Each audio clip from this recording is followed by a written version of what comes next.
Hello दोस्तों, मैं रचा। आपका स्वागत है मेरे इस चैनल कथेसरी के किस्से में। आज मैं एक नया किस्सा लेकर आपके बीच हाजिर हूँ। हाँ, मुझे पता है आप मुझसे नाराज़ होंगे क्योंकि बहुत लंबे समय के बाद मैं ये किस्सा लेकर आपके बीच हाजिर हुई हूँ। माफ़ करिएगा मुझे इस देरी के लिए। आज का जो किस्सा लेकर मैं आपके बीच आई हूँ, ये किस्सा है शरद चंद्र जी के बारे में। शरद चंद्र बांग्ला के एक प्रसिद्ध साहित्यकार।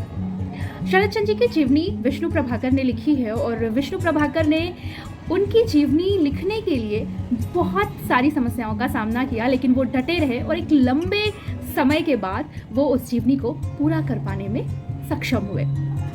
वो अपनी जीवनी में लिखते हैं कि शरद चंद्र बहुत ही फक्कड़ मिजाज और अक्खड़ स्वभाव के थे। जो मन करता था वही कर डालते थे, लीक से हटकर चलने वाले। उन्होंने एक बहुत खोजबीन के बाद अभागिनी नारियों का इतिहास और चरित्रहीन नाम की पांडुलिपियां लिखी। पांडुलिपियां इसलिए इसलिए कह रही हूँ क्योंकि वो तब तक किताबों की शक्ल नहीं ले पाई थी। वो बिल्कुल प्रकाशन के लिए तैयार थीं, लेकिन उसके पहले ही शरद चंद्र जी के घर में आग लग गई और उस दुर्घटना में उनकी दोनों कृतियां, जो कि एक लंबे समय और बहुत मेहनत के बाद, बहुत खोज के बाद, शोध के बाद लिखी गई थी, वो पूरी मेहनत उस एक दुर्घटना में नष्ट हो गई।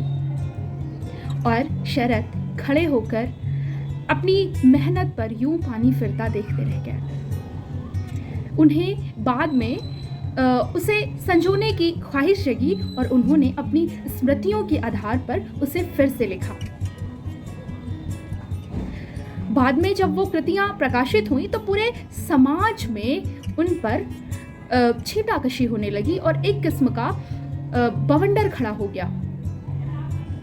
शरद चंद्र ने इस पर प्रतिक्रिया दी और बहुत ही शांत सधे स्वर में उन्होंने कहा कि मैं अपनी सोच रखने के लिए स्वतंत्र हूँ। मैं किसी आंदोलन से जुड़ता हूँ, उस आंदोलन का क्या विचारधारा है, मेरी क्या विचारधारा है, उससे कितना साम्य होता है यह अलग बात है, लेकिन मैं किसी भी विचार के बारे में, किसी भी वैचारिकी के बारे में अपने स्तर से सोचने के लिए स्वतंत्र हूँ।